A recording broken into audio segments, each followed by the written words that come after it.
Yeah. Are we recording? We are. So for all those people in meeting, the meeting will be recorded. So if you have any objection, please turn your camera off so as you aren't captured. So welcome everyone to this virtual extraordinary meeting of the East Ilsley Parish Council. And starting with the agenda, to receive and consider for acceptance apologies for absence of members of the council. Have we got any, Fen? Yeah, so apologies from Brendan. He's on a work call, but if it finishes early, he will join us.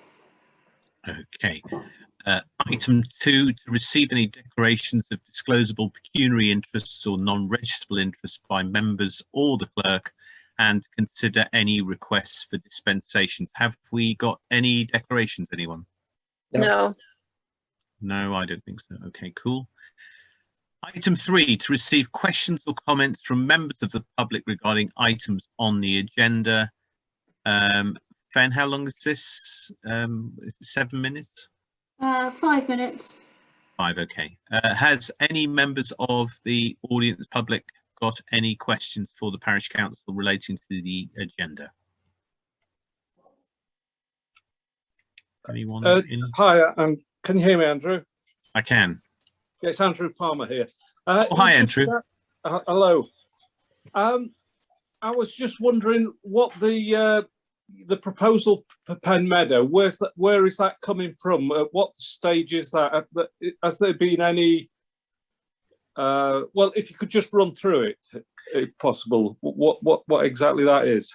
Yeah, so obviously Jeff from Manor Homes will fill us in completely with the presentation. None of us have seen us yet, but effectively Manor Homes have been talking to us a while on behalf of Lockinge, Yes. and undertook a housing survey of the village on our behalf at no expense to the village. And although they had come back on previous occasions with various options for Penn Meadow, obviously all of them have been rejected. And I think there's a viewpoint that the most successful way of getting anything done there, which is part of the reason for the Lockinge Estates charity objects, is that it can be done best by actually working with the village and with the parish council. So what we will see later, Andrew, is the first iteration we've seen or heard of anything following the housing survey and following the work that Manor Homes have done in presenting something. So that's pretty much all the background on it. So who kicked it off? Was it the parish council that requested it? No, Lockinge or Lockinge? No, Lockinge. It was kind of Lockinge and Manor Homes came to see us and put a proposal together. Offered to do the housing survey, which is a useful thing anyway. So this really is the sort of first time we've seen what will be revealed. So you will see it exactly the same time as everyone on the council. Okay. So we have no idea whether it's going to be something suitable or Las Vegas 12-story casino. We await with bated breath. Okay. So that's all the background I think we've got. I haven't missed anything on that, have I, Fen? No. Okay. Any other questions from anyone? Okay, Fen, any hands or anything? No. No. Okay. Representation for any members who declared personal interest. No, we've got none of those. To approve the minutes of the virtual meeting of the 9th of March. Has any of the councillors got any amends, typos, anything they'd like to let us know? Read the minutes, or can we sign them off as a true reflection? No, all good. All good, everyone? Okay. Item 5, to discuss any matters arising from the minutes of the virtual meeting of the 9th. Anything there, Fen, that we need to cover off? No, all the actions from the meeting have been completed. Right, I think the main event then. Item 6, to receive a presentation from Manor Oak. Sorry. Can I just say that Mr. Jeffs was absolutely chuffed to bits with his card, etc., and he'd just like to say thank you. Oh, that's brilliant. Thank you. That's very good. We should note that down, because obviously he has played a significant role on the parish council in many years. So yes, let's minute that. Right, item 6, to receive a presentation from Manor Oak Homes on the results of the housing needs survey and Penn Meadow development options. So over to you, Jeff. Thank you very much. Right, yes, again, apologies for the last meeting, which I didn't turn up on. It certainly wasn't me trying to run away or to redesign the 12-story casino into something a bit more appropriate, but a computer problem. Anyway, I'll keep it fairly brief, because I think I just wanted to outline the key things today. And I've got a scheme which I can put on the screen, hopefully, after I've sort of set the introduction. We did do a survey. That survey, the results of that survey were sent to FEN actually on the 18th of June of last year. So it's been some time since we actually completed the work. Out of the 78 surveys which were sent out, and again, FEN and colleagues, thank you again for helping sort that out. We received 8 replies saying that they needed, there was a housing need from that particular household. And that effectively resulted in a mix, if you like, as people wanting 1 bed for rent, 2 bed for rent, a 2 bed purchase with mortgage, another 2 bed for rental, and a 3 bed again for rental. So out of a total of 78 surveys, 8 households replied, which in essence means there's a local need in the area for 8 new households. We were obviously looking at this site not as an open market site, not as you previously considered when applications came in. We're looking at this as an exception site. So this is a site which comes forward to meet a local need, and that need we've identified as 8 number houses / flats. There were some other interesting comments which came back as well, which I'll just raise briefly with you. One was to say that we just go ahead, that we must provide sufficient car parking for all of the houses. We should be prioritising existing residents first, rather than look at residents from outside of the village. We should be focusing on young people, particularly young people born and brought up in the village. We should be also looking at meeting the need of young families, and medium-sized homes and bungalows are the sort of the area which people would like to see growth in. So that was very, very helpful. Clearly, you can always want more response, but still we've got 8 out of 78, which is probably about average for these sort of things. Before I turn to the scheme we're putting forward, it might be worth just reviewing what's happened since we did the survey, because West Berkshire have done some more work on their local plan and on reviewing suitable housing sites in something called I think they call it the SHLA or Sheila, I can't remember, it's got so many names, but there's a document which came out about a year ago which reviewed all sites which were being promoted by landowners and they were considered whether or not they were good housing sites or not. This site was considered and it came out as having housing potential. It stops at that point. It's a pure exercise and it's really there just as a guide for future reference. Also, West Berkshire have come out with their thoughts on where housing growth is going to be going forward under the next local plan. And this village, basically, they have put forward that there should be no further allocated sites in the village. I know that doesn't surprise you. I'm not sure you've ever had any allocated sites in the village. I think the view is that it's such a small village, a small settlement, that housing growth should go towards the larger settlements, the larger villages. That's my own interpretation. I'm sure they consulted you as part of that in any event. What we've done is that we've taken this information and we've started to put pen to paper. So if I can share a screen and see how this goes. Can people see that? Excellent.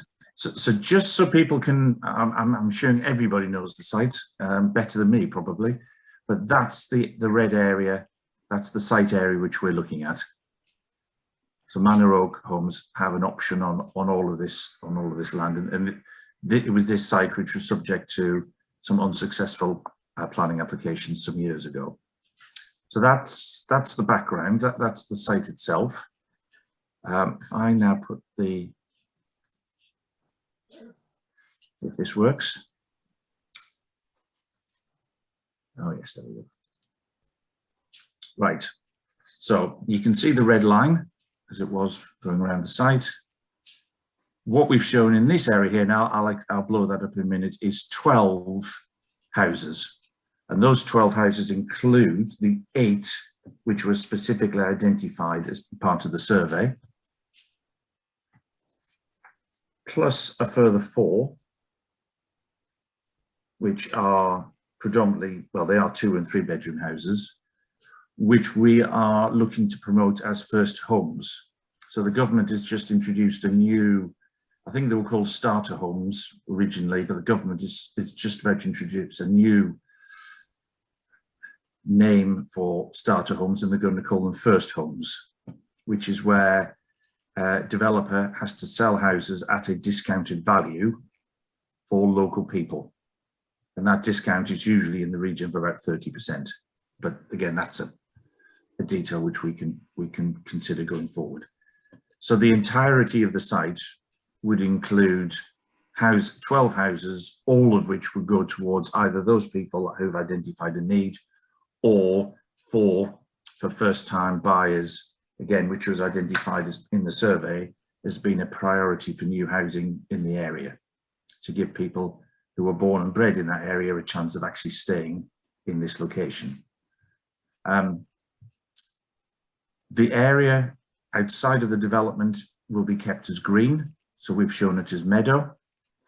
That's just an indicative plan at the moment. It may be another type of open space.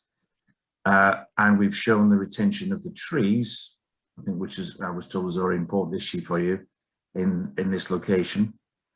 And I think, again, that's something we could talk about, whether or not that area gets transferred to the parish council for future ownership and future control. Whether this area gets transferred as well, I'm not sure. That's something we can clearly discuss with you. But as you can see, it's a much reduced scheme compared to what was previously considered, which covered development on a large part of the meadow area. We are just focusing on development with access on Fiddler's Green. I'll blow it up a little bit for you now. Can everyone still see that? Yeah. So the access is where we showed it before, A34 coming down here, access which has good sight lines both ways. The trees along the front can be retained, and we'll be looking to increase them. And you then have effectively an inward looking development in this part of the site. So you come into the development that way, you have access for these properties here, you'd come around here, access to those properties there, access to those properties there, access to these properties here, which would front onto Fiddler's Road, and they would have a sort of private drive at the front. The private drives are... Andrew, sorry, I just want to interrupt. If you got an issue with your house, there's smoke coming out your roof. Really? Okay. Yeah. Well, as we speak. Yeah. And it smells really. Okay, I'll go and check. 1 sec. Sorry, Fen, can you carry on? Yeah. Carry on, Jeff. Okay, we've got a natural suds, as they call. That's a drainage feature at the front, which would just be a grassed area with a shallow dip in it for water to percolate away through natural drainage. And we've shown new tree planting, hedge planting throughout the site. So again, it wouldn't be a harsh scheme. It would be a soft scheme with landscaping around the site and within it as well. And we've also shown a home office here, which could be available for all the residents to use. I think the future of home working is going to become the norm, I think, in the future. And people don't often have studies or have busy households. So to have the opportunity to rent out some office space for part of the day could be very attractive to people. Jeff, can I ask how big that would be? How many people could be in there at one time? It would probably be broken up into sort of maybe 3 or 4 small pods, if you like, so people would be able to have it would be wide enough for a desk, a computer. So when you're on these screens, you would appear as if you're in a little office, and there'll be enough space for teas and coffees and things like that. It's only an indicative idea at the moment, but maybe something which might be attractive to who might be interested in looking to acquire these houses. We haven't got elevational designs. We haven't gone into exactly where all the car parking spaces are. We didn't want to go too far until I'd had the opportunity to present this to you tonight, for you to go away and think about this as a parish, and then come back to us to see whether or not it's something you would be able to support in principle going forward. And then we can start the discussion, which will have to obviously include officers from West Berkshire, the planning team and the housing team as well, to make sure that this exception site ticks all their requirements as well. So I've gone through quite quickly. I think perhaps open up to any questions if anyone's got any, and that might be a way to sort of move things forward if people have got any questions. So any of the councillors got any direct questions for Jeff? Hello? None from me. Hello, can anybody?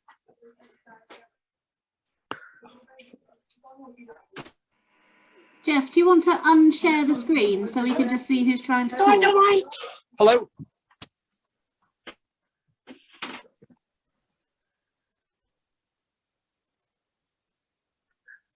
Too keen, that's the problem. I mean, are people generally supportive of what we're trying to achieve? I mean, I think that's, from my point of view, that's an important point as well, because it's going to be a lot of hard work and effort put in from our side to make this work, and we obviously want to do it with you. So what we deliver is something you're proud of and we're proud of as well. Yeah. So, one second. So, councillors, any thoughts? I quite like the idea. I like the thought, maybe it's that home office, if it could be opened up maybe for meetings, and then individual pods, you know, for individual needs. So, you know, the wall space could be moved out. We could use it as parish council, and then move back again during the day for the residents to use. To thought. Yeah. Anyone else got any questions from the councillors? No. So, Fen, if we suspend the meeting, we can ask the members of the public if they've got any questions or thoughts. Yes? Yep. So if we suspend the meeting shortly, anyone from the audience want to ask or comment? Yep, Giles would like to ask a question. Okay. Hi there, good evening. Jeff, it's a very, a question. Just looking at your map, you talked about 12 properties. I can only see 11 houses and the home office. I just want to double check if I'm seeing that correctly. No, do you want me to share it again? Yeah, sorry, I just I couldn't. Yeah, there are 12. I'll blow it up a little bit. Yeah, the 12th one is there underneath the shading. 11, 12. Okay, sorry. Thank you. I mean, we've suggested 12 at this stage. We're not absolutely fixed on that figure. If through negotiations we're at 11 or there's a need for 13 or whatever the figure is, we could have that discussion to make the scheme work as an exception site. Okay, so sorry, just to stick on this one, the 1 to 3 in the top left-hand corner, where are the 3 houses in the top left-hand corner? In here. Okay, so that's not 2 properties. Sorry, I took those 2 properties. That's 3. No. So the 3 properties are contained within there. Okay. Sorry. Thank you. Again, don't get too carried away with the layout. It's just an indicative layout we produced for you tonight, just to give you a flavour as what it could look like. Thank you. Sorry, this is Meg Hall. I had a question. I was just interested to know how it would work in practice with meeting the needs that were identified in the survey. So from what I remember, quite a lot of those were people wanting rental properties. So how would that work with the ownership of the property and then making sure that those were available for the residents in the village who had expressed that desire? Yeah.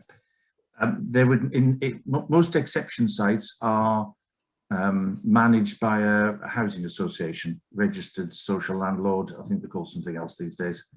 But effectively, it wouldn't be done by Manor Oak Homes. Manor Oak Homes would be the enablers for a manager to come onto the site, and that manager, that housing association, would work with the housing department at West Berkshire to ensure that the future residents, whether they are shared ownership, whether they're rental, whether they're first homes, they will be meeting the greatest need in the locality.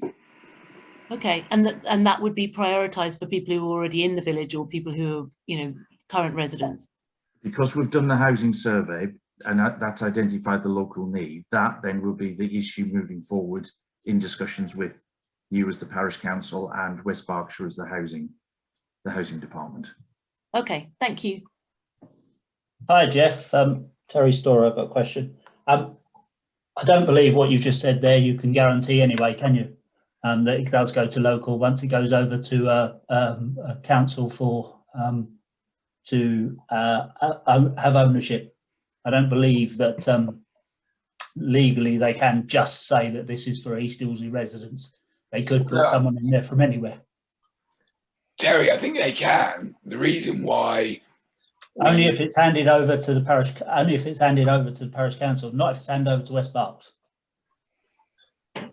Well, I think there was a mistake was made with the houses at the top of the village, that those new ones, because the parish council didn't tell West Berks council that it had to be local people, which is why people were housed from Southampton, I believe.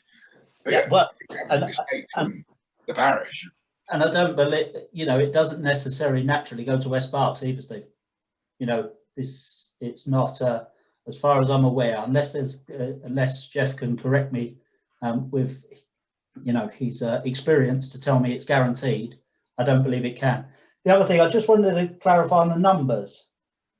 Are you saying that 8 respondents out of 78? That's correct. Did I hear that correct? That's correct. So 10%. What did the other 90% say? They didn't respond at all. They either didn't respond or they responded in such a way that it was that they didn't actually express a specific housing need. They just made some additional comments, which I've summarised. So I think they could have expressed no need. They could have expressed no one expressed no need. Well, I did. Okay. So I just, we can't just focus on the 10% because the parish council is there to, voice the opinion of the village, and you're focusing on 10%. But as they're saying, 10% unfortunately is quite a normal response from these type of surveys. No, but all I'm saying is you're only focusing on 10% because you had more respondents than that. Because I responded, and I know, well, 2 from my household responded with no need. And if 2 responded with no need, that's already 25% of the respondents you had for a need. But the whole point of the survey was to identify need, housing. Can't just have a survey that works one way. Surely you can. Well, yes, you can, because otherwise we wouldn't have the survey. So if one person said there was a need out of 78, that's a survey.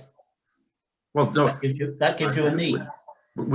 Yes, absolutely. That's the way it works. If we'd had no respondent saying that there was a need, that there was no need, then clearly the housing survey had showed that there was no need to be addressed in the village. But we did receive 8 respondents which said that there was a need, that their household had a need for new accommodation to be provided. Exactly, but 90% of the respondents either said there wasn't, or they didn't respond. So they didn't see a need. Which I do think, in the fairness of any argument that I've ever lived in, or worked with, you have to have 2 sides of a coin. So I don't quite follow your argument, because we were looking for needs and we've identified those needs. They might not have been as great as we perhaps thought they might have been. And yes, some people didn't respond and say that they... It's fair to say it's a minority, isn't it? It's a minority, but it's still 8 households who are in housing needs for people already living in that accommodation, and that's what the survey is looking to find out. Thanks. Can we see if anyone else has got anything to say? I think Andrew Palmer's got his hand up. Yeah. Hi, can you hear me? Yep. Yes, I can. Yes. Yeah. What I'm interested initially is you've got this. I think you called it a suds area. I take it it's where water drains off to. Right. But what you've got, because we have great concerns. I don't know if you know, but it floods quite a lot in East Ilsley. And what you've got is running parallel to the A34 on the west of your diagram. You've got a flow straight through onto Fiddler's Lane. Which is so you've got all the pull off the tree line on the A34, and all the meadow to the south of that slip that you're putting in, that would be going to Fiddler's Lane, straight down Fiddler's Lane to the flood area that we've had a lot of problems with. Have you got any mitigation for that? Because it's actually, you're putting in a sort of asphalt area. It's not going to hold moisture at all. It's going to propel it down into the flood area of the village. And from last parish council meeting, there was something brought up about as having more and more flooding problems. And I was just concerned that, doing something like this, introducing a lot more hard areas, would increase the chance of flooding within the village. Well, to answer your question, we wouldn't be allowed to do that. If this scheme goes ahead, we would have to produce a detailed drainage strategy, which then would have to be agreed with the council and the relevant drainage authority. And we would not be allowed to make things worse. They would expect things to be made better. Yeah. So it was just that you'd put in that suds area, and I was just wondering, if there was anything else, because you've obviously addressed some of it by looking at that suds area, but you've not looked at it in detail then. We haven't. All that is looking at is the size of the suds area, which would be normally expected of a site of this size. Yeah. And we've put it there, but equally it could go anywhere else. Yeah. And when you were saying it was a safe area to enter onto Fiddler's Lane, what studies have you done for that? Because I just live further down the lane, and by that point cars are flying along. By where you are, I know it's the 30 area, but some cars are hitting 50 or 60 by then. Are you talking about any sort of traffic calming on Fiddler's Lane? We haven't done the study, as I explained. This is just sort of fairly high level, but clearly when we put the previous applications in, they were much larger. With the access was where we're showing it here, and there wasn't a general issue with the highway authority as to where we were putting it. Now, that was a few years ago. We can't rely on that. We would have to do new traffic surveys Again, we would share those with you. We would do speed checks, capacity checks, etc. But if it required work to Fiddler's Lane, then that's something which we would come and discuss with you. Okay. I would hope for 12 dwellings that we wouldn't have to get into anything significant. No, it wouldn't be the 12 dwellings. It's just if it just needs one car to be flying up to West Ilsley to, impact it, and it's because you're obviously 12 people are going out or 24 people are going out every day, and by that point it is quite a pinch. I don't know if you've been there and sort of stood there, but they do fly along. Yeah, that's all. Again, I take your point, and that's something we would quickly look at and share with you. Andrew, is it okay? Can I move on now? Because I've got sure. Stuart's got a hand up. Stuart? Oh yes, hello, thank you. Am I audible? You are live. Thank you. I just wanted to ask if you have any more detail on what happens with the remaining meadow. I know you explained it, so sorry if I'm just asking you to repeat that. But is there any other information?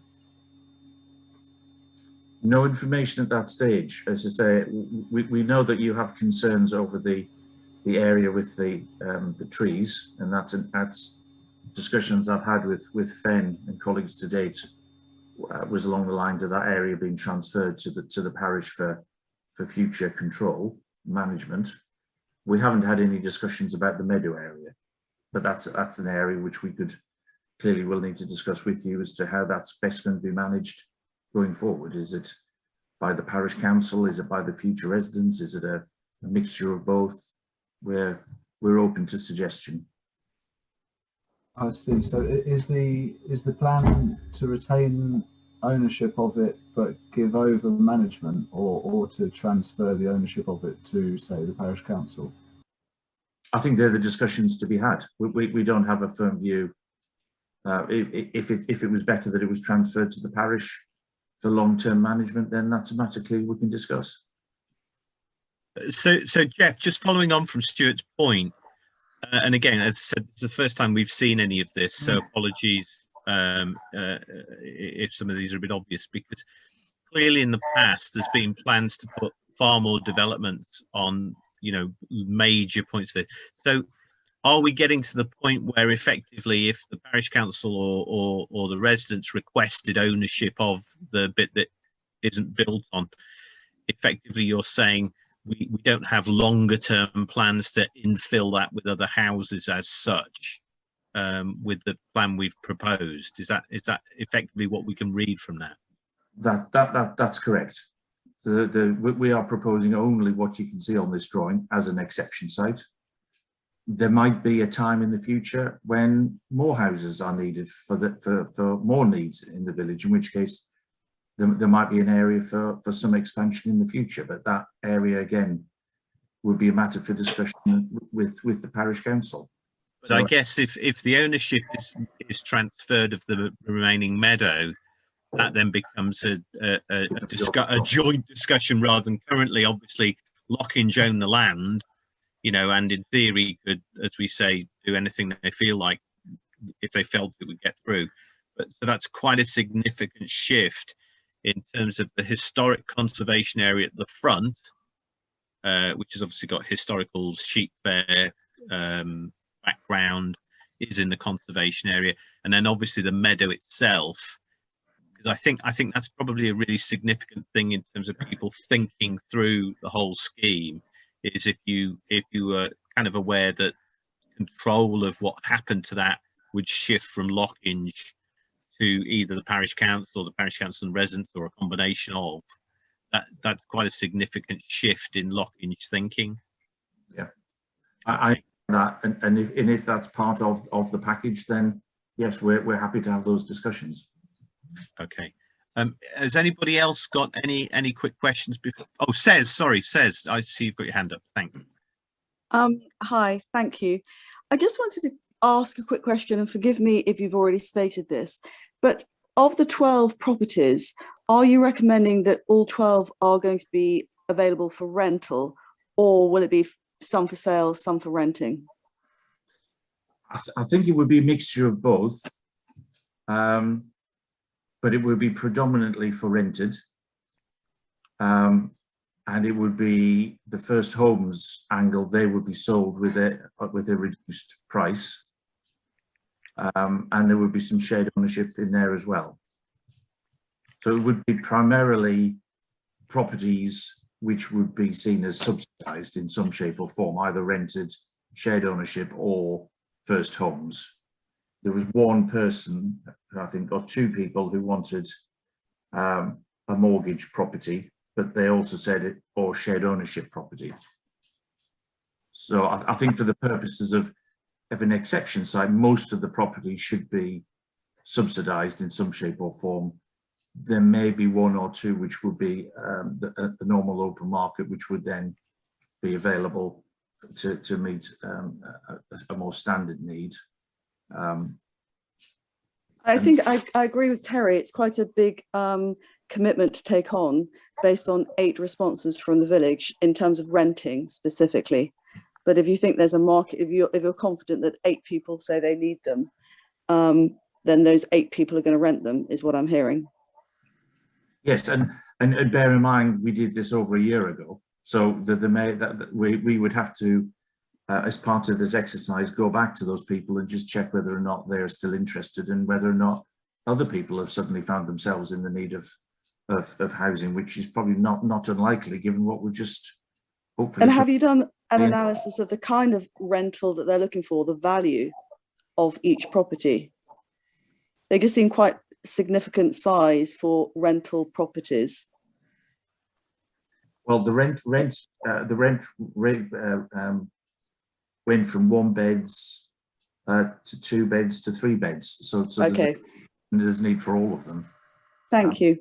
If this will be managed by a housing association or something similar, and they set rentals based on government advice. So it's not abstract rentals. It's not your private rental market who tries to push that figure as high as possible. It'll be done on a fixed basis, as would the shared ownership.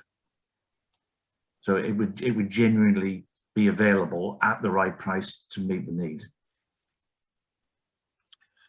Okay, I think we'll if there's no more questions, it doesn't appear to be. Councillors got any comments or questions you want to ask Jeff? Mike? Hi. Hi, Jeff. Yeah, one question. Obviously, Manor Homes will be doing the building, Lockhinge own the land. Upon sale to said housing association, is that planned to be freehold? I haven't got into that level of detail. I'd imagine it'd be freehold. I can't imagine the landowner or Manor Oak Homes wanting to retain any interest in this going forward. So okay, so that's the point I'm trying to make, is that if we're looking at transfer of the copse of trees to parish council, possibly the meadow as a negotiation, then Lockhinge would ultimately have no hold over the land once the transaction is done and the housing association in charge of the properties. Correct. Okay, thank you. Any other councillors got any questions, or should we move on? Move on. Okay, I think we'll move on. Thank you for that, Jeff. And Jeff, will you obviously email in the presentation so as we can put it in the records and make it available for people to have a closer look at? Yeah, I've sent it to Fen already, so I would certainly welcome you reviewing what we've submitted, and then maybe I could have a separate meeting or come back to your next meeting and we can carry on the discussion. Yeah, well, I think we've got to, as I said, because it's the first time any of us have seen it, we've obviously got to have a good look at it and see what people think, and look at it in line with the housing needs thing, and then decide what's the appropriate action once we've actually had time to consider it. But thank you very much for coming. Thank you for presenting, and feel free to depart unless you want to stick with the fascinating meeting we've got ahead of us. I'll say good night and thank you for your time. Thank you. Thanks, Jeff. Thank you. Bye bye. Yeah. Righty ho. Back to the agenda. So. I've made my agenda so small I can't read it. To review the grounds maintenance contracts for 2021-22. So Fen, do you want to talk us through what we've got here? Yep, so our contract with AD Clark expired in April 2021, and so we've had to go out to ask for quotes to do the recreation ground and the Millennium Green. Can I share what on my screen? You should all. Yes, by all means. Yeah, I've got it. Yeah. Just share with you.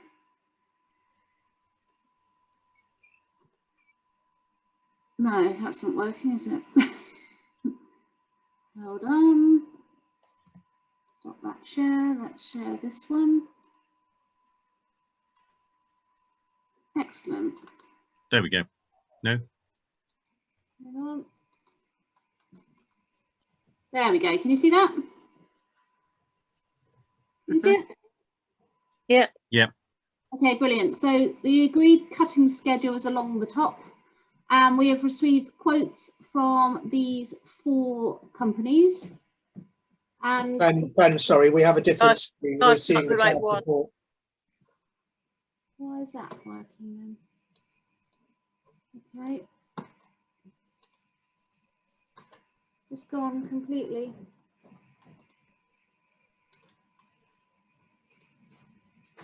Do you see it now? No. We've got the Clark's report. Okay. Okay, let's try this. Right, can you see it now? Yeah. Yes. Right, so you can see the 4 options, yeah? Okay. Yeah. Excellent. So I gave the 4 companies the agreed cutting schedule, which you can see along the top. And these are the quotes that have come through. And so our job tonight is to decide who to go with. We allocated £2,000 for grounds maintenance in the budget.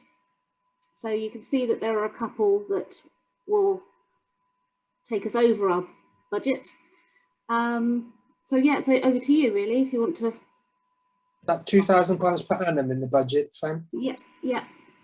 And option 3, there's an obvious typo there, so I take it that's £1,876. Yeah. Ignore Okay. the extra 6. Okay. Any comments, anyone? Yeah, why is option 4 so cheap? Yeah. Are they using scissors? Yeah, I mean, I did some Google reviews. They've had 5-star reviews on Google. They really promote their services on Facebook. Not that I follow them or anything, but when I searched for them on Google, a lot came up, and they get lots and lots of comments and people taking photos of the work they've done. He's keen to work with us. I don't know what you think. And do they work with other parish councils that you know of? No, and no one else has used them. I don't know. I know a lot that went with Schofields, but as you can see, their prices are pretty high. They're super busy at the moment, so they've put an increase on costs, not to try and deter people booking, but they are sort of struggling with the demand. Are these all annual costs, Fen? Yes. Well, annual, okay. So Fen, option 4 especially, because obviously it does seem like a really competitive tender. Are there any specific things they put in their contract that might tie us in for 4 years or something, when they can triple the price in year 2 or anything like that? Or what's the sort of cancellation terms and things like this if they do a rubbish job? Well, we haven't really entered that stage. This Okay. is just them saying, you know, based on your cutting schedule, they've all been to visit the site.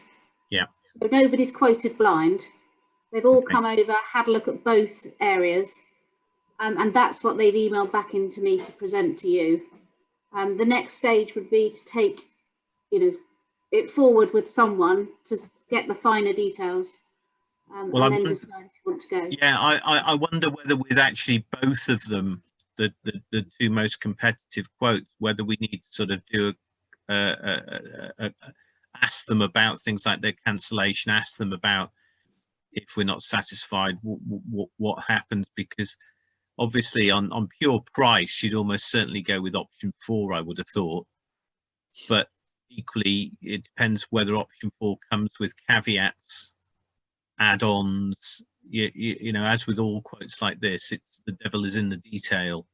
It is. Well, he's obviously charging us £25 for the line painting for the school. We've got to pay for the paint, and £16 an hour it takes to do that. Now that's a 6-lane 80-metre track that we paint for the school in July.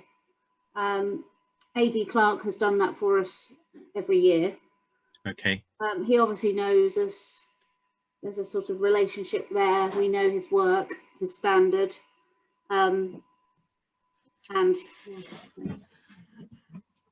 does anyone feel strongly about options 3 or 4? Do we want some more information, or what's the view? Yeah, definitely more information. I'd like to hear the sort of, you know, what machinery they're using, how many operatives on site, how long it's going to take. So it's all very well paying £1,000 a year, but if it's going to take 7 hours every other week to do it, and effectively you can't use the facilities while that's happening because somebody's doing it with the shears, then we probably shouldn't go down that option. So I'd like to understand, you know, who's visiting, how long it's going to take, all that kind of stuff in with it as an estimate, at least to make sure we're not falling foul of something here. Yeah, and Fen, I also wonder, because we had a contract over a period of time, didn't we, with Clark's? Yeah, 2 years. Whether or not, if we said to them, would they consider a longer term contract if they could guarantee the prices, say, for 2 or 3 years, whether there's any merit in that? Because I think the one thing that Clark's have in their favour is, we've got a track record with them. No one I've seen has particularly complained about what the work that's been done. And as you said, the other crowd are charging for the sports day and things like that. So I wonder whether, you know, if, although we appear to be paying more, if we could guarantee, we've got no guarantee that if we switch to tactical, that next year their quote isn't £3,000 or something like that. So I wonder whether that's a conversation worth having. Anyone got any thoughts? Well, you can see that Jerry's price will go up anyway in 2022 to 1951. So, you know, if we went with him, we would know for budget planning this October. Yeah. But, you know, we can keep it at the 2000. Yeah, I just think it seems a bit too cheap. And if we're happy with him already.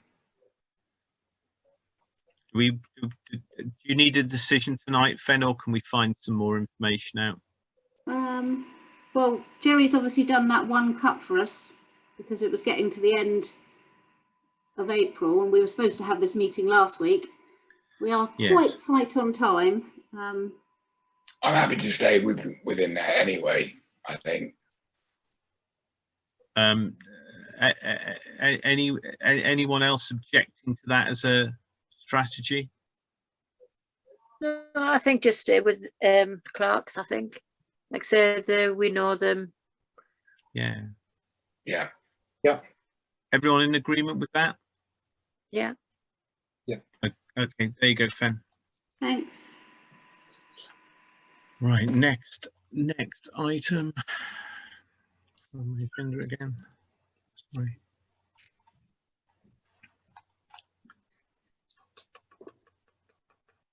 So next item is pond revamp project. Fen, over to you, and I guess Nick to some extent. Nick, do you want to take it away? You can go, Fen. Okay, so we need to make a decision which contractor we go to. Our financial regulations state that we should have 3 quotations in order to compare. As far as reasonable and practical, now for the last 9 months, I've been trying to find a 3rd contractor with absolutely no joy at all.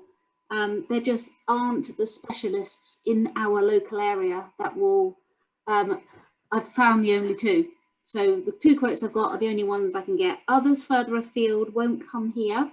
It's too far for them to travel, and they don't want to leave their equipment and tools overnight and travel back home. So with all the best will in the world, I cannot get you a 3rd quote. So I think in this instance, because every effort's been made to adhere to financial regulations, we need to decide between quote 1 or quote 2. So Fen, I remember a million years ago, I met someone with you at the pond. Are they one of the 2? Yep. Okay, and which one were they? So that was TL Contracting, Martin, we met. Quotation number 2. Yeah, okay. So we effectively we've got a little bit of a sort of difference in how the quotes are structured. So we haven't got testing in on one, and we don't have an exact figure.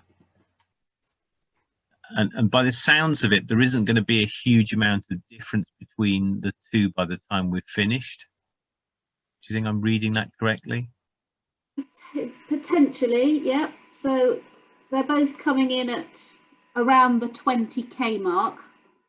Okay. But obviously the caveat is the load numbers of lorries. We won't know until they do the dig. Yeah, and there's a slight difference in cost, not much on per load. One suggesting 11 and one suggesting 12, so we're kind of in that area. I think it's the 20k mark, isn't it? I think it is. Does anyone have any strong feelings one way or another between the 2 quotes? Has anyone got any information that might help us make anything sensible decision-wise? I think if you compare to the soil testing quote that I obtained independently, that was over £2,000, the fact Martin is offering it to us for 650, but Gary isn't, is a key driver for me, because in order for us to dry out the silt, we need to place it on a landowner's field who would want to have that test done. Yes, because they need to know what it was they were actually allowing to be to dry out on their field and not want it contaminating with something awful. I'm tempted, having met the chap, to look more favourably at quotation 2.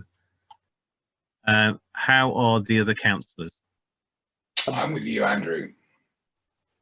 Yeah, I was just going to add though, whoever we go to, then we need to do the soil test and only commit for the soil test, because there could be a massive curveball after the soil test that finds out that it needs, I don't know, hazmat suits and all sorts of stuff, which could rocket the quote up. So we should only commit to the soil test, I think. But if you have met with TL Contracting and it seemed like the right thing to do with the same amount of money thereabouts, happy with that. Everyone else okay with that? Yeah. Yeah. Okay, Fen, could you have that conversation and see if that's a goer? And if not, I suppose we'll have to come back and via email and because he may decide to say, unless you give me the contract, I'm not doing the testing. Yeah. I don't know. That could be a problem. So, and equally, if we do the testing and we do find it's full of plutonium in the unlikely event, that would present somewhat of a problem with us anyway when we want to our friends, no doubt, at Harwell to come and help. Yeah, I mean, these guys have seen our old tests. Obviously, a number of years has passed, and an increasing number of vehicles on the A34 and everything else, and potential environmental changes in those few years that have passed since the last testing that may impact. But certainly nothing jumped out of there as massive alarm.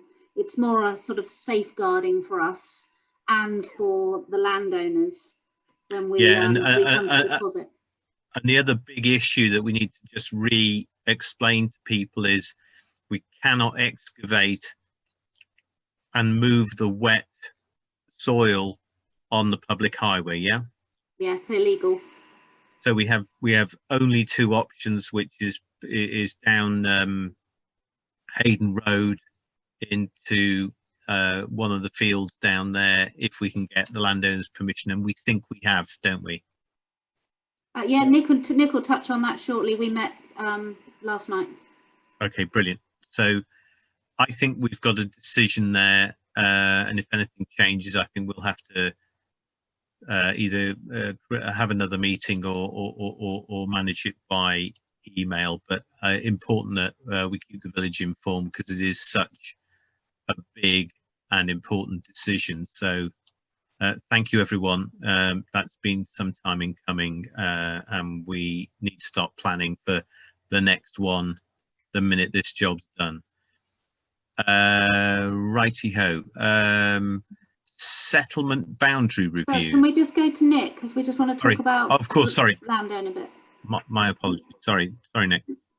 No, not at all. I mean, the conversations with Ian Wilson last night would indicate that he would be willing to let us, soil testing committee, of course, to probably park the silt on his land, the old football pitch, and for it to dry out there, which means it doesn't have to go on public highway, just go down Hayden Lane. And the only delay would be because of the weather. So far, limited growing has taken place. So he wants to cut that field for hay. So we couldn't get access to the field until he's cut it for hay. And he thinks that he may be delayed in cutting the hay until late August, early September, because it's very slow growing at the moment.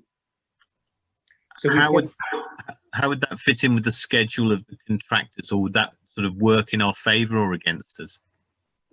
Well, it probably will work in our favour. They don't think they can do much work before the summer anyway.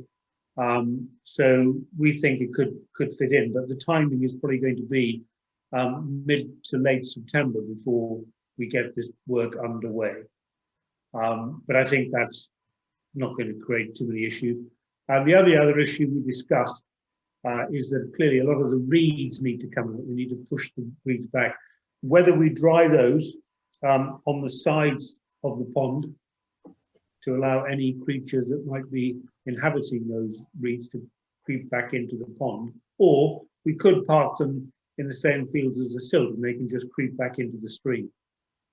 The other thing we discussed last night, I think it's what we're going to do is probably drain the pond, but keep water in reserve so that when the desilting work has been done, we can release water back into the pond. So at least there'll be some water there, because otherwise we'll have a dry pond, and if we have no rain in the autumn, then it could look a bit distressed. But so fundamentally, go with quote 2, get the soil test done, hopefully all's clear, move the silt to Wilson's field. He was talking of burning the big stack of wood there today, but I don't know whether he has or he hasn't. But anyway, park it there once he's harvested or cut the hay out of the field, and then hopefully get it taken away thereafter. So that's the plan. And we can't really do very much more this side of the summer, I don't think. Yeah, just to note that the contractors are really, really busy anyway. So I've spoken to both of them and their diaries are full from now until summer. So actually this timeline fits with their schedule as well. Okay, that sounds very sensible then. Yep. Nick, is there anything else you want to add? Nothing really. You've got my report. Thank you for that. We're all aware it's pretty dry. We could do with some rain. I think it's just started. Just started. But no, I think, flood warnings have passed and everything's in the clear for now. Wonderful. Thank you. And thank you again, Nick, for all your work on this and for doing the flood warden job. It makes a huge difference. It's really, really important. So thank you very much for doing that, and obviously to Fen for all her hard work on it as well. Fen's the hero. I agree. Righty ho. We're on item 9, I believe. To review and comment on the settlement boundary review. Has everyone had a read of this? Yes. And have we got any questions or comments? Did you all read the comments that came back from the planning team from our questions from the previous meeting? Yeah, I think I got them. So, in theory, are they asking us if we're accepting the changes or? Yes, but also one thing Jeff mentioned, which I forwarded it to you, is, you know, we potentially have the opportunity to say to them, yes, we agree with the red line on the map, but could you perhaps include the copse of trees in Pen Meadow? So we have that opportunity to say that at this current time.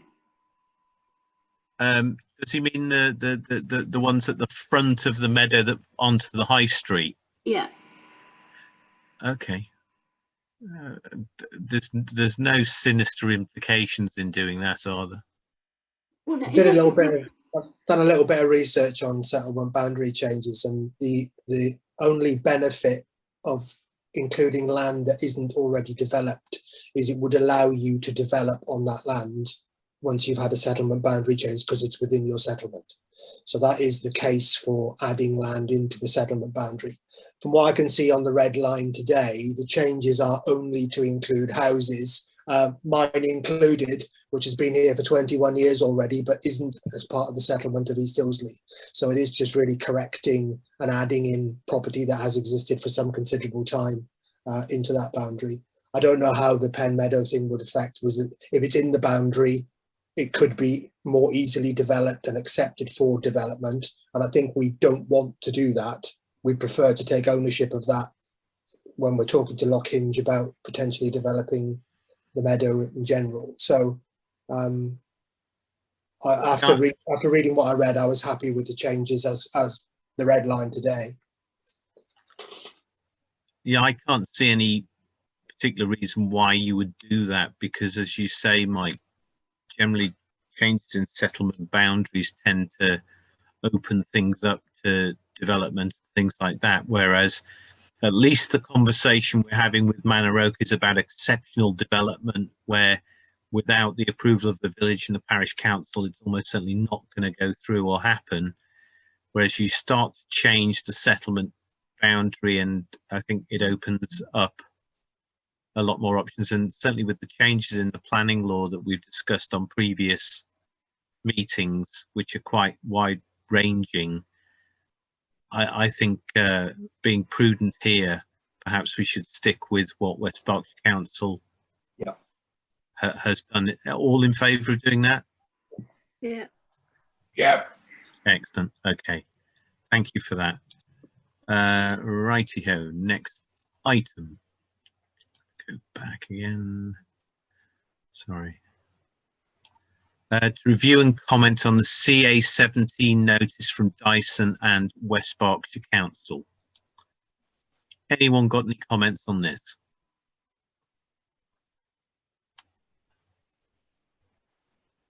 I can just confirm that having printed off the map 118 and comparing it to the definitive map on West Berk's website, every footpath, bridleway, byway, restricted byway that has been recorded on the Dyson map matches the definitive map. So nothing is being lost. Yeah. But what this process does do is that if it all goes through and within 12 months, if any lost ways are uncovered in that area, they are unable to be added to that map.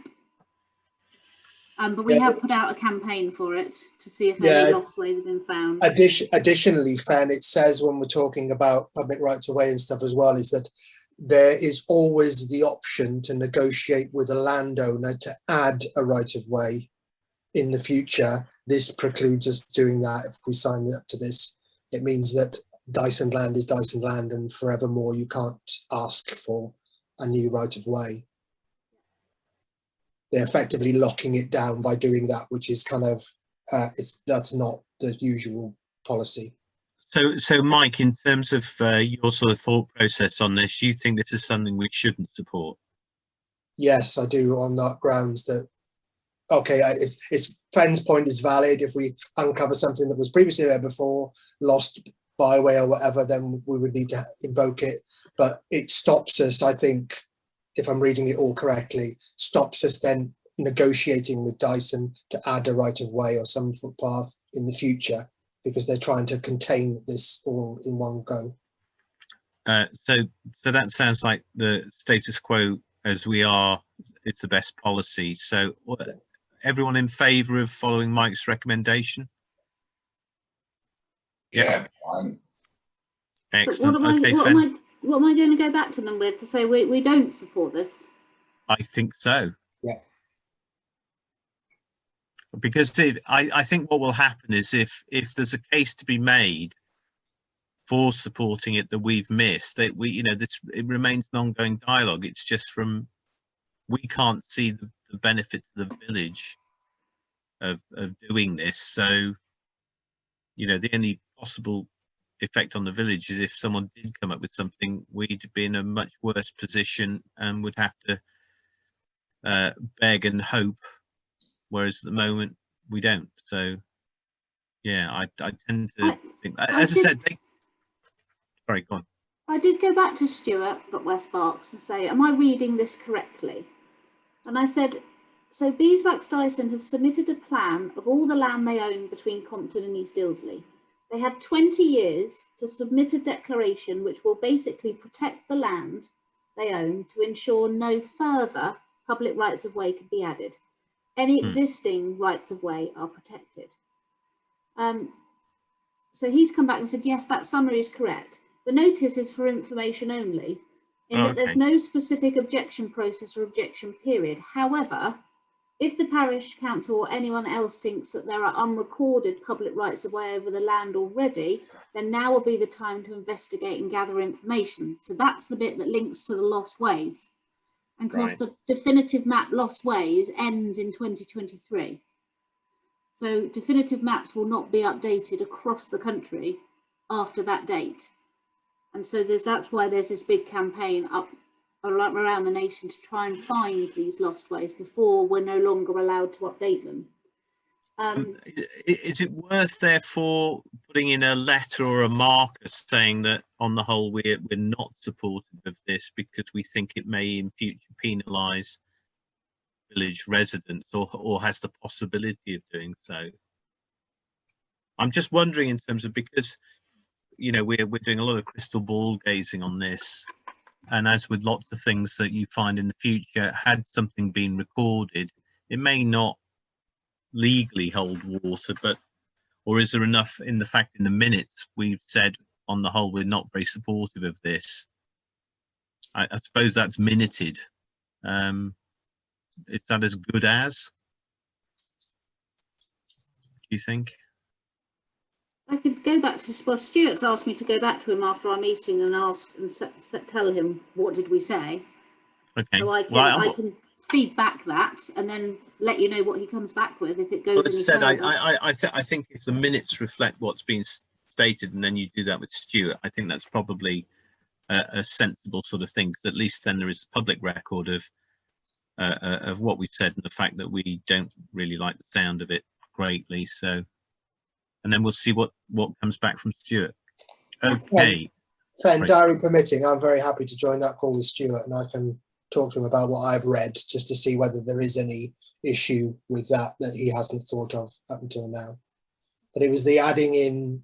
I read that it was always it was usually always negotiable with the landowner, whereas this particular information suggested that this was locked then for 20 years. Yeah, so I think that's the point. That's what Dyson want to do. They don't want to be able to negotiate, in this period. It's just theirs.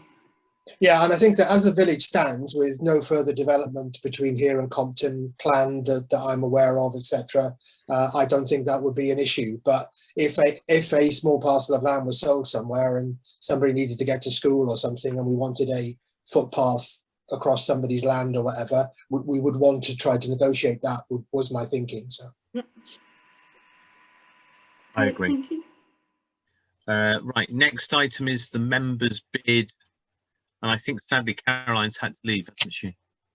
Yep, she has, but it's okay. She has given me information. So the closing date for this bid's not till the end of June. But it's just some ideas we had. You know, there's only Frilsham have requested a community orchard. So, you know, we know ours cost us a couple of £100. So potentially there's £4,000 that we can bid for because nobody else has put forward a bid. Obviously we've already bid for pond and they've given us money for pond.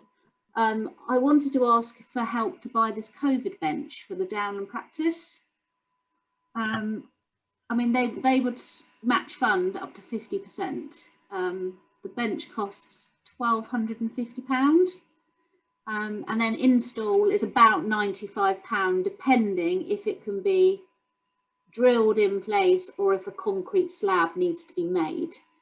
But I've got a number of clerks in the area that are requesting in their May meetings about whether or not it will be supported by their councils to make a donation to us, and then we would manage the purchase and installation.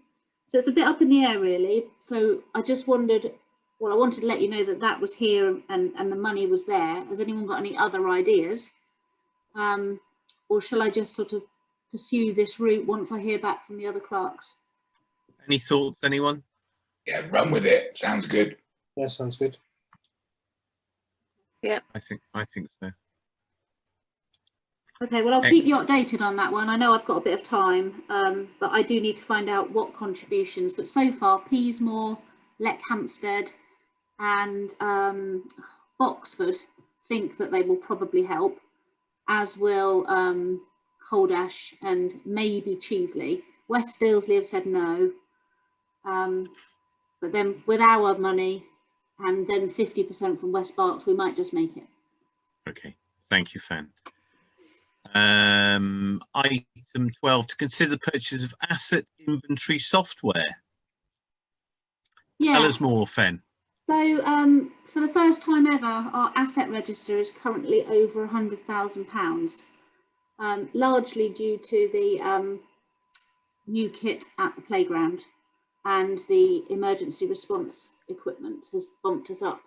At the moment, it's recorded on a Word document and the figures and values are costed on an Excel spreadsheet.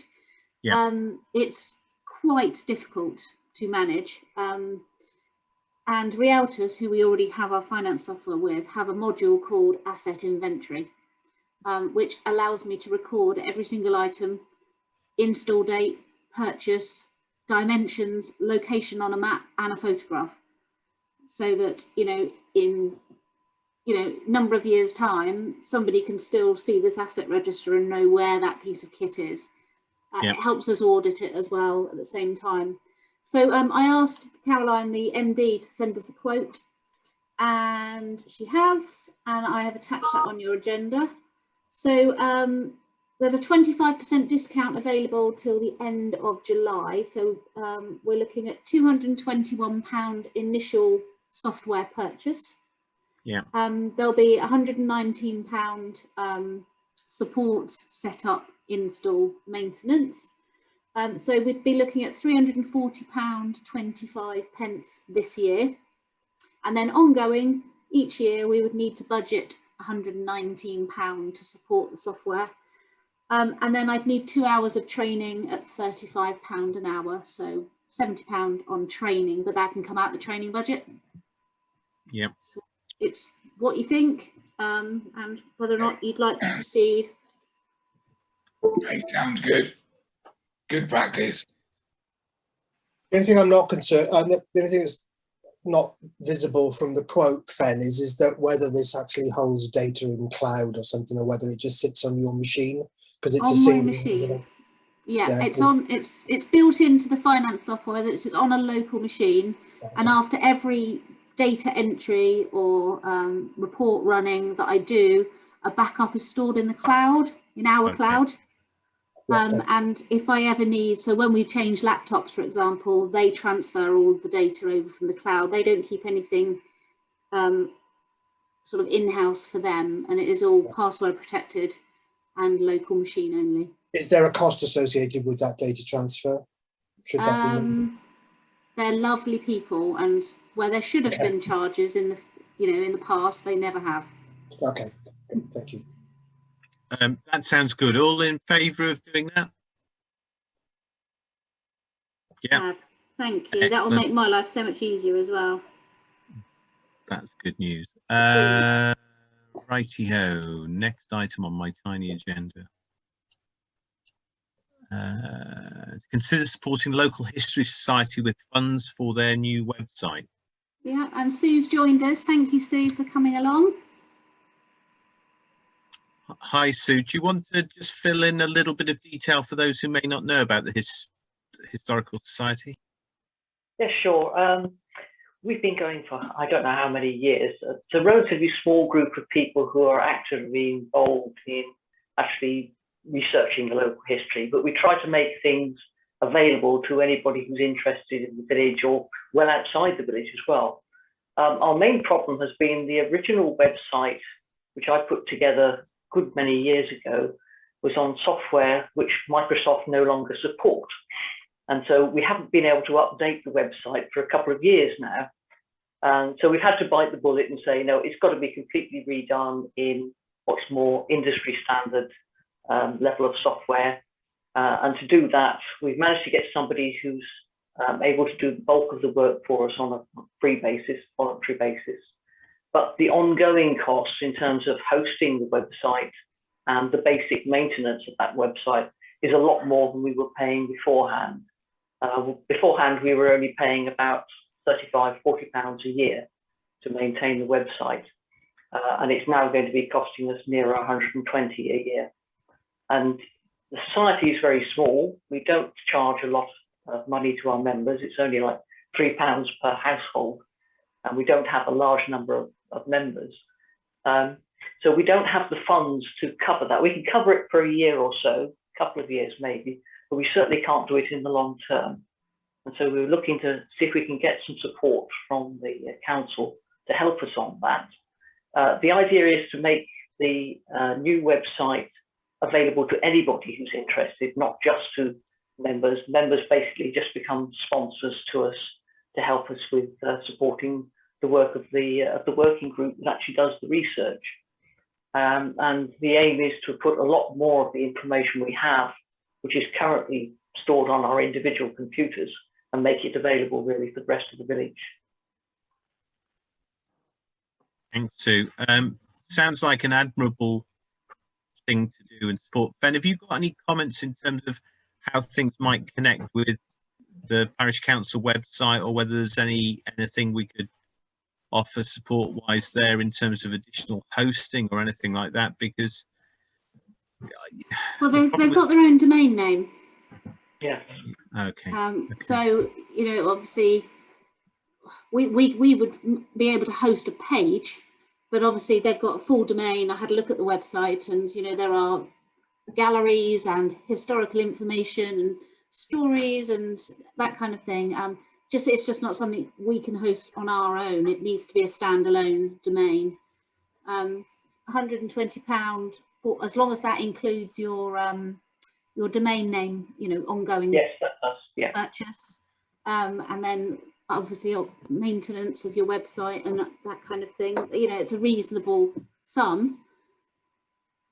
It's difficult. You're a standalone entity. I mean, we are more than happy to have your link on our website and help push your link that way. But yeah, we can't help with hosting. No, I think we're okay on hosting it. It's the ongoing costs, primarily of making sure we've got the basic maintenance of the site. It's not something that one can easily do ourselves, just because of the way that the software works, because it has what they call plugins, which are great when they work, but when the provider of the plugin changes something, you have to make sure that it's still working on your website. But we do hope to put a lot more information up on the website than we have on the old one. May I speak, please? Andrew, can Stuart speak? I think in this case, yes. Thank you. Is this the East Ilsley Historical Society that produced the little booklets about various aspects of the village? Yes. Yes. Oh, great! I bought those before I came here. They were really interesting. I'll donate your first year. Well, that's very kind of you, Stuart. £120. I'll give you that. That's okay. Magnificent. That is a really nice of you. Thank you, Stuart. Thank you, Stuart. That's very, very kind. Fen, I think the other sort of practical things we should be doing is making sure that the links to the membership are published on our site or put round, because I think if it's £3 per household, you would want to hope that every household would subscribe. And I think when we're going through the budget process the next time round, if we can minute that, we should consider supporting this, because I think it's really, really important that the years and years of fabulous work that's gone into this is not abandoned, forgotten as people lose enthusiasm or people leave or retire or move on, because it's an absolute village asset. Amazing amount of work and research being done. So let's see if we can treasure this and give it the support it needs. But thank you, Stuart, that's very kind. So what we can do is a bit like what we do with the churchyard maintenance, is we can look at providing an annual grant using section 137 money as benefit for the community, or when we get general power of competence in May, we can choose to do what we like with that kind of thing. So you know, that's something we could look at and build into the budget from October onwards.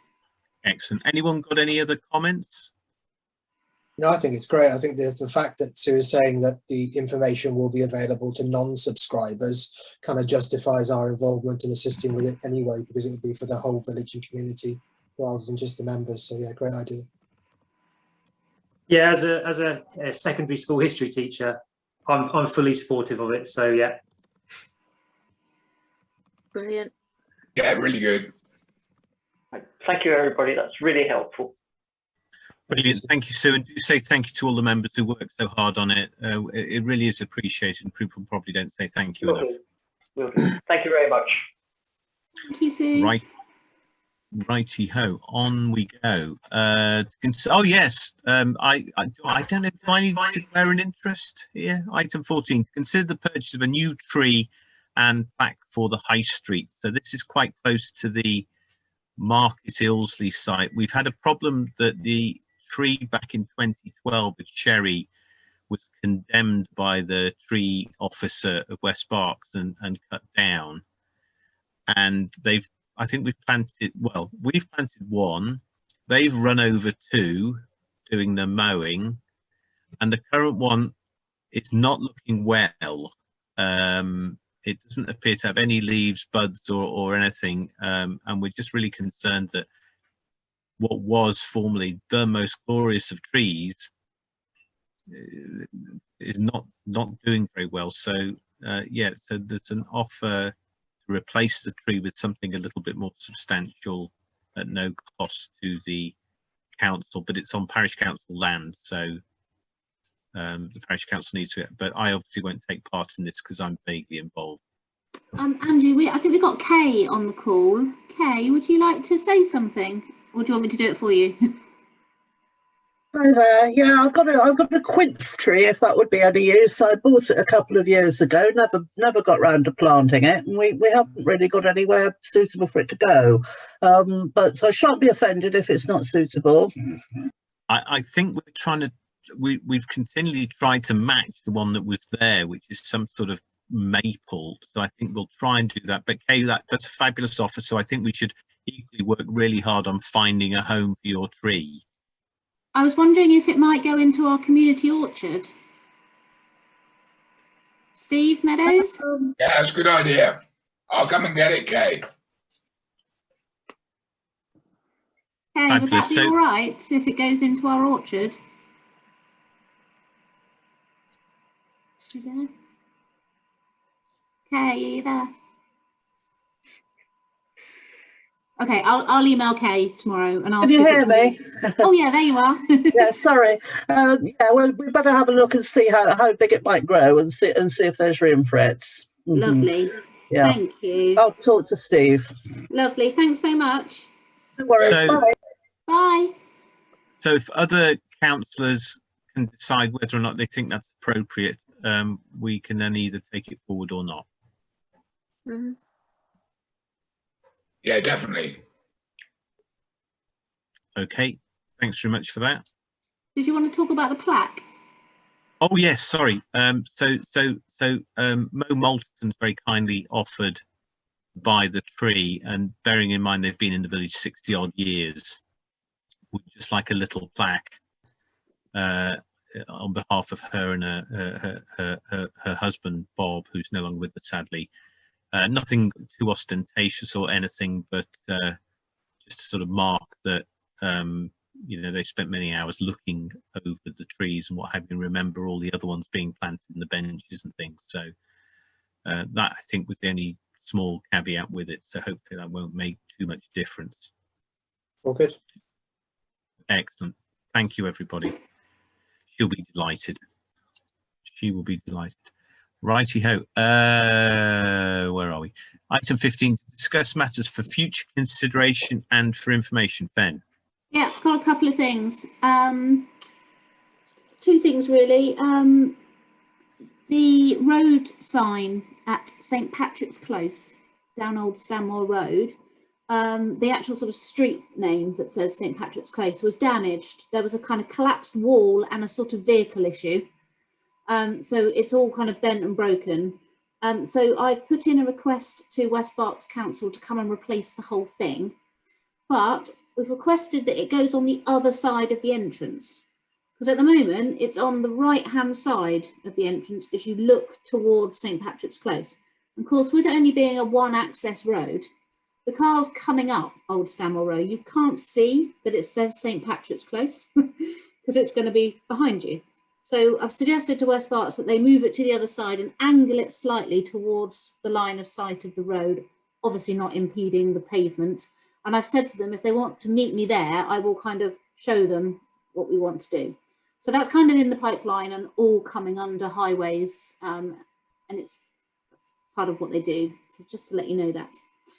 The other thing is the new owners of number 1, St Patrick's Close, lovely couple, Lisa and Stuart, have recently moved in.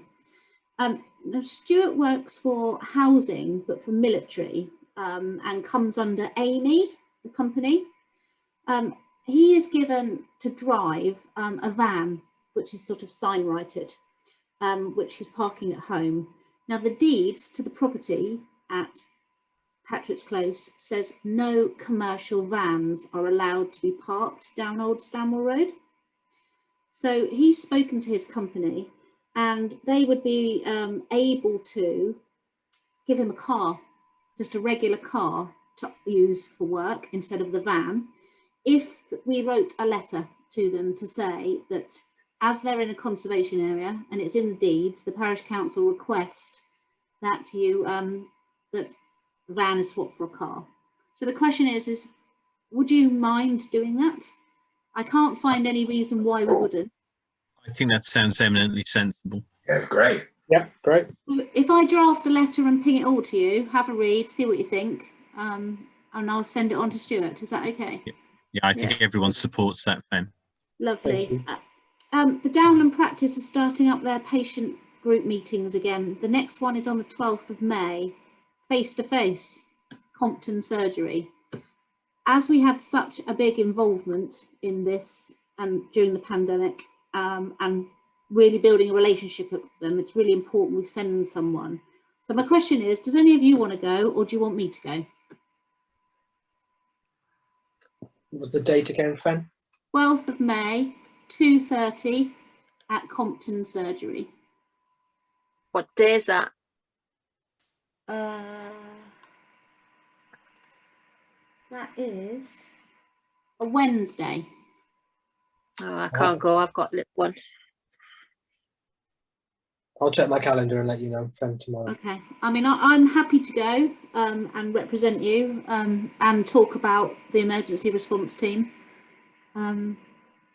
It's up to you. But obviously, moving forward, we always used to have a representative from the parish on that group, and that kind of disappeared a little bit when Caroline left to become our district councillor. So we kind of need to think about if that we can reinstate that, or maybe add that to my list of things to do. But we can talk about that in the meeting in May. Ben, can I just underline with that because of the changing nature of the NHS, I can't do it because of conflicts of interest, but it's absolutely vital that you get a representative to the patient participation groups, because lots and lots of power of what's going to be happening with local practices and how they affect local people will be going through the PPGs in future. So it's really, really important that the village sends absolutely someone who's interested and committed, but absolutely sends someone. So all the challenges that people face with getting appointments or getting there, or prescriptions and all the wonderful stuff, the emergency stuff, the emergency response committee did, really, really important someone goes. So I'm happy that we nominate someone, but equally, you know, let's have a reserve, or if it's fair and if no one else can do, I think that's going to be time well spent. Thanks. Great, thank you. I have been offered some free an introduction to health and safety for clerks training, 2-day training with BAUK, and it's free. Free's good. Yeah, free is very good. So I'm just going to sign up for that, and it's all about, you know, playgrounds and footpaths and all that good stuff. So I thought, as it's free and it's, you know, it's for clerks, might as well take that opportunity. Steve Meadows, good news. We might have a couple of new horses. Oh, excellent. Yes. So I had a lady call me that's moving to Ashampstead. And she's got a couple of horses. I told her where our field was, and she was going to go and have a look and come back to me. But we've got plenty of people with tithe holdings that we can get an agreement signed for. And I just wondered how. Get some sheep pretty soon. Well, yeah, that's my next question was, how are you doing with your sheep? Yeah, I was on text with him today, and he said that the grass is growing better now, so he's going to move some in there. So I think he's just going to move the fence at the top and just put them under. That's perfect. Was all those codes and numbers? I think they must have been. So yeah, he can't move them unless he tells DEFRA numbers and stuff. So fine. Okay. So yeah, I think it's absolutely fine. Fantastic. So I'm not quite sure what type we're getting in there, but it'd be lovely to have some in there. It would be, and that also tallies with our agreement that we are maintaining the land. So it's really, really good that that's happening now. Oh, actually, on that, the last bit, there's a bit of fencing at the bottom, I think, needs tightening up or repairing. Are we all right to get Pete to do it, and we'll pay him? Yeah. Andrew? I'll speak to him and find out how much, what needs being done and whatever. So we might have some old fencing that we can just put on there, or if we need some new stuff, we'll get it. It wouldn't be expensive. Let's see just how much it costs first, and then we'll get it agreed by email, I think. Cool. Perfect. The internal audit has been done. We passed with flying colours. Comments from the auditor was how actually her words were outstanding in terms of our presentation of documents and figures.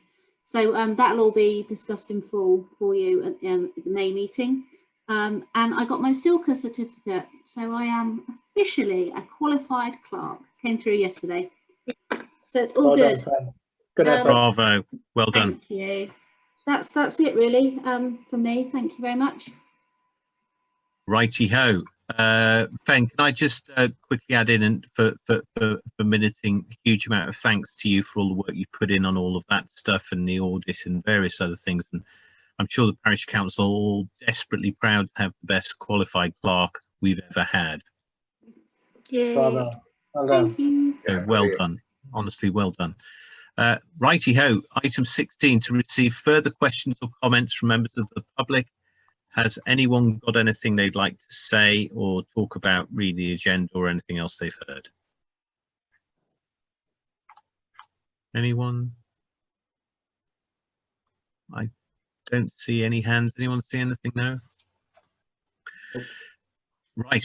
So thank you, everyone. I think we can call the meeting to a close. Thank you for tonight. I thought it was a really good meeting. Lots of interesting stuff going on, and it does look like we are actually getting to achieve some things and move things on with the pond and what have you. So, and thank you to everyone who came tonight to watch and take part. It really does cheer us all up when we've actually got someone listening to whatever it is we're trying to do to keep things going and on an even playing field. So thank you very much. Thanks to the other councillors, and thank you, Ben, once again. Thank you. Good night, everyone. You guys.